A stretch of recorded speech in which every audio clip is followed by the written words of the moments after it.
Hey, Star Trekkers! Welcome to another ARC introduction video for another ARC, April 2021. And as indicated throughout a few hints over the last week by the Talking Trek team, this is something new, something we haven't seen in an ARC style yet in this game. So we're excited about telling you all about it. Before we begin, please hit the subscribe button, click the bell, and if you don't, you're not going to know what's coming, and then you'll be upset that you didn't know, and watching our videos helps you know. Boom! That easy. Smash that thumbs up, and be sure to leave your comments in the section below. My name is UltimatDjz, host of the Talking Trek podcast, and we are here today to jump right in. What's coming in April? Well, let's break it down for you. We'll start like we normally do with the officers that present this month. 2 new officers, and before we jump in, I know a few of you are going to say, well, that doesn't help me. I've been done with this content for a long time. Don't skip this section and don't write it off, because there are massive overhauls to some existing content in the game presenting this month. So watch this and then decide if you're in.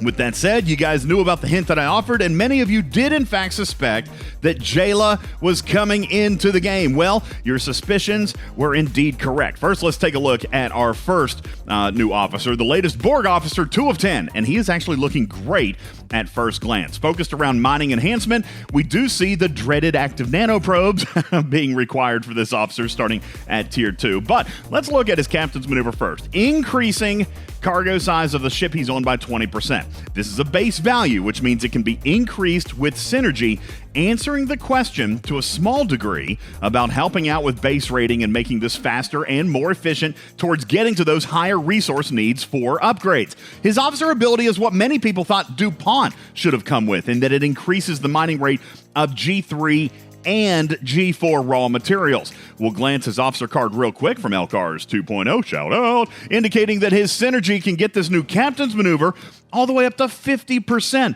with 2 sides of double bar synergy. This actually does make this officer better than Stan by himself, who caps out at 40%. However, you could mix these 2 crews onto one ship and ultimately max your cargo space on your best ship by using 2 of 10 with a single side of double bar synergy and Stan on the other side to get up to a 75% bonus to cargo size, and this is going to be a massive boost. Not a boost in the hundreds of millions, mind you, but significantly more than we've had in the past with Stan alone.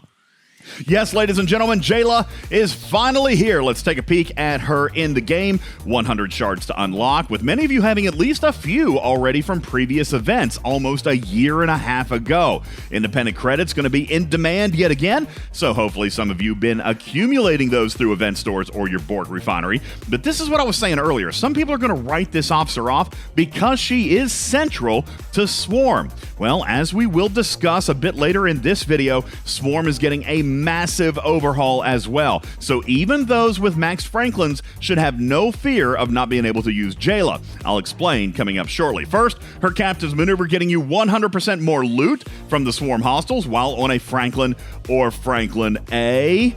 Oh my. More information on that shortly. Now keep in mind, Jayla is a part of Jayla's own group, meaning there's no synergy available at all. So 100% is the ability in the captain's chair, and this could be pretty important moving forward. Are you going to have to find a better way to grind Swarm? Because Pike Moreau Talon could be sidelined if you're wanting to use Jayla. And given some of the abilities of the new Franklin A, Pike Moreau Talon may no longer be necessary. Jayla's officer ability is that when she is on the Franklin or Franklin A, she will increase the number of shots. Now, it doesn't specify this in the card, but early testing of this officer indicates she will increase the number of shots per weapon, not just blanket per round. So if the ship has a firing pattern of 4 weapons, each firing 1 shot in the first round, then you would get 8 shots in the first round at tier 1. At tier 2 makes it 12, so forth and so on. We're going to examine the firing pattern shortly to the new Franklin A. A quick peek at our officer card, courtesy of LCARS 2.0, shows, of course, as discussed, no synergy, and the number of shots increasing by 1 per weapon per tier of the officer. Jayla is epic, though, so getting her shards, I cannot imagine, is going to be a super easy thing beyond tier 1. Now, you've seen a couple of mentions now of the new Franklin A. Let's discuss this. Yes, ladies and gents, a brand new ship, but don't fret. This is just the first step in a completely overhauled Swarm mechanic. We're going to begin with the new ship, the Franklin A. This ship will be able to be obtained on day 1 for free. What?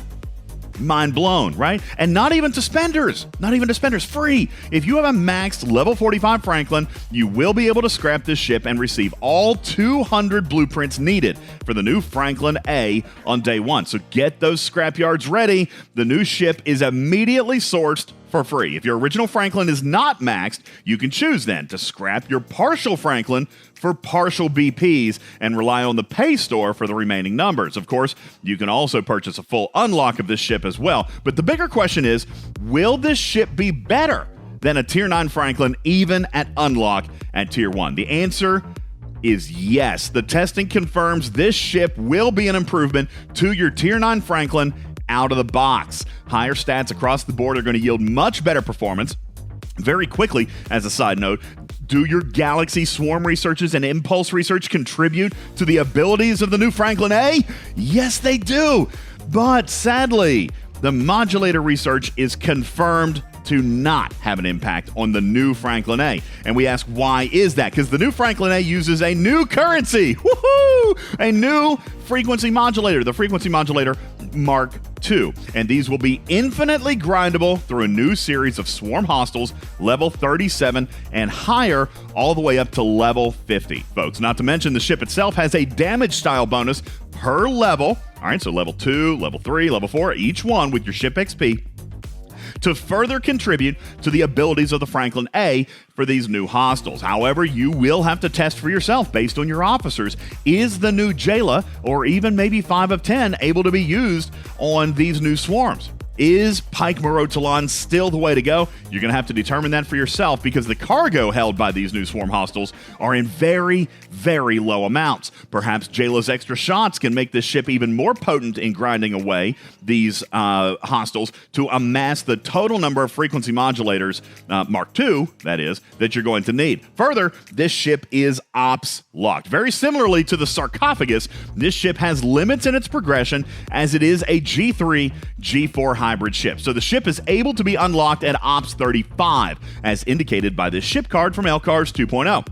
You can also see that against swarm hostiles or armadas, Swarmadas, you're going to get increased damage bonus from the ship level, starting at 3,500% and going up from there per level. You will also see the ops level required for each tier. And again, don't fret, folks. We have confirmed that even a tier 3 with a black crew can still take out a couple of the level 39 swarm hostiles. And there are 37s coming out as well, so you're definitely going to be able to hunt these things. Why is it important?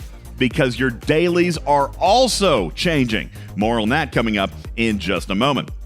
For you Ops 39 players out there, here is a screenshot of the Tier 3 build cost. And you'll notice that Tritanium is definitely much heavier on this ship than the original Franklin, but you also see traces of G3 uncommon and some rare, but in relatively small amounts. The Tier 3 is as high as you can go as an Ops level 39. You're going to notice the Franklin warp components, and these are the items that are going to Ops lock you, as well as 30,000 Mark II frequency modulators. Oh my God. Oh my God, oh my God. Some of you are going to say, I've amassed all these millions of frequency modulators from the first Franklin. I mean, millions, tens of millions. What am I going to do with them? Well, good news. Kinda. Kinda. They're going to be offering a converter, but in my opinion, it's more of a gesture than a true wild benefit. In this screenshot, you can see the refinery is adding a chest for old to new frequency modulators, and this is at Ops 39, Tier 3 of the ship. Early data does indicate that the scale of this refinery will improve with tier of the ship, meaning if you're in Ops 45 or 47, is it possible that you may want to grind out the early Mark II frequency modulators because your conversion on the old frequency modulators to the new one is going to get much, much better later in your progression. But as you can see, I could spend almost 3 million frequency modulators and get a little over 1,000 in Mark IIs. But to get to Tier 3, I need 30,000 Mark IIs. So you see where I'm driving with this? The refinery is a benefit, but in my opinion, a token benefit to those who have accumulated millions of the original frequency modulators. The bulk of your frequency mods are definitely going to come in dailies and grinding. So let's talk about the dailies. This screenshot shows you a new daily being presented, and while it's a bit early to know for sure, we think that this means that hitting with the Franklin A is going to result in 3 points per one hostile, but further testing is going to be needed once the game comes back up. Taking a peek inside these two dailies, we see the first offering some Mark II frequency mods. That's good. A few speed ups and new Swarm Advanced Biotics. Much like the previous biominerals, these are going to be used for resource conversion. More on that in just a moment. The second daily here showing more Mark IIs, more speedups, and more biotics. These biotics are able to be redeemed for resource bundles, very much like the original biotics or the biominerals.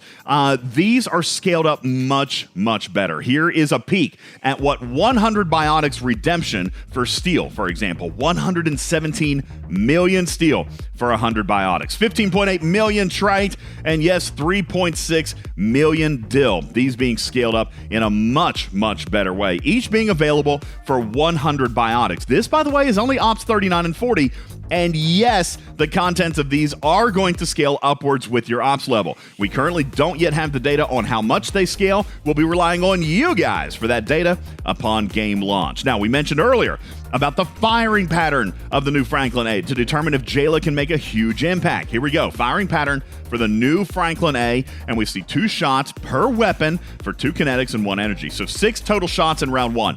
With Jayla on the bridge somewhere, we're going to see a tier 1 Jayla going to be increasing this by 1 per weapon. So in the first round, we get 9 shots instead of 6. In round 2, only 3 shots instead of 2. It increases the shots per weapon by 1. Tier 2 is going to go up to 2 shots. Tier 2 on Jayla, that is, going up 2 shots. So in round 1, you could have 6 shots without Jayla, or with Jayla, 12 shots, all the way up to tier 5, which is insane, but probably necessary for some of the super high-level swarm hostiles or armadas way up there in level 50 space. You could see 21 shots in the first round by using a maxed Jayla. It's absolutely insanity. Very quick side note on the new Swarm expansion, the new Swarm Armadas will only cost 100 rare normal directives. So not 200 like the normal, but only 100. But yes, rare normal directives. And now you wonder, or now you see, maybe you were wondering before, but now you see why we got so many rare directives during the last arc. I hope a few of you banked those up. Plus, the Leader's Happy Meal chest having a small RNG to offer additional Jayla shards by running these armadas. And that's actually pretty cool beans. That's not all, folks. Do you want to increase your damage to Swarm even further with the new Franklin A? Introducing the USS Terror refit, a skin for your Franklin A that does provide the utility of a bonus 35,000% damage boost to Swarm hostiles and armadas using the Franklin A. It's a darker, more mean-looking skin and will be available through some type of leaderboard. Be aware, the tracker jackers or ship skin shard trackers will not be utilized in the month of April. We provided this hint over the last couple of weeks, but they will return at some point, just not this month. These skin BPs will be directly sourced through various leaderboards during this arc. We don't yet know how all these leaderboards will present and what will be required, if they're auctions or grinders events, although we can keep our fingers crossed. We'll hope for the latter. This isn't the only skin presenting in this April arc either. You didn't think it was all going to be about Swarm, did you? Nope. We revisit 2 other past arcs this month as well. While Swarm had the most work done on it, and arguably it needed it, it was also the oldest of the 3 arcs we're going to be revisiting this month. We will also be spending a few days on Outlaw and the Stella and providing a new skin for the Stella called the Opus Grand. This new ship is red in color, and you can see kind of seals up the pool in the very, very front there.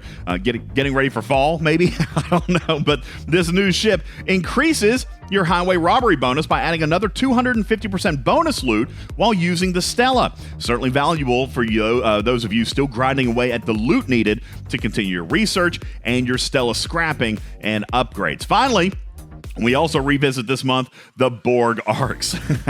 This one is interesting because while it didn't get as much of a rewrite as Swarm did, and of course Stella not getting any rewrite at all, we did do some tweaking here with the Borg and have a few new things coming this month as well for the Vidar, including introducing the new skin, the Infinitus, offering a 50% boost to inert nanoprobe drops while using the Vidar. It's got some new yellow paint. And otherwise, the Stella and the Vidar skins basically the same looking ship with a new paint job. For these skins, the buffs are more valuable, and of course, the colors provide an interesting vanity attraction for some players. However, more than just an inert probe buff exists for the Borg this month. Who is excited? See, I'm so excited I can't even talk. Who's excited for the return of the Borg Mega Cube? Don't worry, folks. Don't worry. A few things have changed. What hasn't changed is the fact that the Borg modders still pay out small amounts of inert nanoprobes. But, and I said this till I was blue in the face, yes, we're still seeing the inert nanoprobes, but very much like the original arc, the rewards from these Borg modders are going to be in the events themselves. It was never supposed to drop directly from the Armada. But very much like the original arc, the rewards from these are going to be in the events. And yes, we will see the return of Borg War Funds. If you recall, the War Funds were the event store loot from the original Borg Arc 4. And this means, yes, indeed, we will have a shortened, condensed version of an event store this month from the original Borg Arc 4. Okay, and we will be able to utilize any war funds you have left over, plus what you can earn this month. Also notable information is that the Mega Cube directives will return for a chance at the Mega Cube, but for other Borg modders like the Do modders, all uncommon, rare, and epic directives have been consolidated to one Borg modder directive. So uncommons, rares, and epics will take varying numbers of directives. I think it's 1 for an uncommon, 4 for a rare, and 10 for an epic. These directives will be sourced through events as well as available for purchase. So again, repeating myself, the skin BPs directly sourced through events. Okay, the Borgmata directives sourced through events. The rewards from doing the Borgmatas are the event payout. Therefore, the rewards from this Borg reiteration is not necessarily the inert probes from the Armada, but what you're able to earn as far as ship skin BPs and other rewards during their arc. So no tracker jackers, just direct acquisition of the skin BPs during the relevant events. Something else new and exciting that is actually coming this month is an item from the roadmap, ladies and gentlemen. And as Panic stated on the State of the Game address here just only days ago, this is an item directly as a result of your community feedback. Always something that had a sticky note, but was rushed in its deployment because of the response to Second Builder. Ladies and gentlemen, introducing this month, Second Researcher. Now, our information does indicate it's going to be sourced very similarly. Not grindable, at least not yet. You guys, those of you wondering about the free-to-play path to Second Builder, that's not going to be coming for quite a long time. So this one, following in its footsteps, we expect to see a $5 pack to unlock Second Researcher, but now an even more valuable piece at getting caught up on research, doing multiple researches, and even potentially helping you out with your dailies and so forth. Second Researcher is appearing this month from the State of the Game roadmap. Now, last little bit of info for you on this arc. One of our hints provided in a previous video was regarding ticketed events and 57 reasons to cheer. I heard some interesting hypotheses on this one, including something about ketchup. No, ladies and gents, 57 reasons to cheer is pertaining to the return of ticketed events as they presented in February. Scopely knows the ticketed events were not received well in March, so they're back to basics in February style with 3 ticketed events per ticketed event day, of which there will be 19. So a total of 57 events, and these events will pay out comparable to February. Do the math, folks. 39 events in February, 57 in April for a 150% increase. And with it, a 150% increase in potential payout. This is the same even if you're free to play. You got 13 in February. You're going to get enough free tickets this month to do 19. A 150% increase in event potential and therefore payout. And even better, the ticketed events will be back paying out comparable to themselves. So one chest having X number of gas and another event having X number of crystal. They're going to be the same, allowing players to get back to choosing their rewards yet again. You got 190 tickets coming for free. Plus, you will be able to obtain the other tickets at the same pay route. 390 tickets for $99 US dollars for the 390, but with the 190 you get for free, it's a total of 580, and there's 57 events. So it's still enough to do all potential events for the same $99 US, okay? Thus increasing your payout, again, to 150% just as they designed, hoping to make up for the March arc and returning to the well-received schematic of the February arc. Of course, Battle Pass returns with awesome payouts as well, including Borg War Funds, original Franklin BPs to those who don't have it, Jayla shards, and all the resources and materials we know and love. There you have it, community, a month's worth of data crammed into 20 minutes. What say you, community? I'm definitely more pumped about this upcoming arc than I was in March. And as I've said before, I hope to see it present as designed. And if it does, I think the community has a reason to be pleased. We will see limited availability on ship refits, yes, but we will also see the vast majority of the community being able to unlock Jayla for free, a free new ship on day one. Definitely some awesome positives available in this arc, and I'm excited to see how they play out. What do you think, community of Talking Trek? Leave your comments in the section below. We'll answer those for you as time goes on. Plus, smash that thumbs up, subscribe to the channel, click the bell, and please share this with all of your teams so that they too can benefit from knowing what's coming up in this new April 2021 catch-up arc. Maybe that's the catch-up hint. Oh my God. Was that it? The catch-up? And play on words. No new property, but as requested, fixing and cleaning up some previous existing content. And I, for one, will be happy to start engaging in Swarm yet again. My name is UltimatDjz. Thank you for watching. We'll catch you on the next one. Love you, man, and see you later. Bye.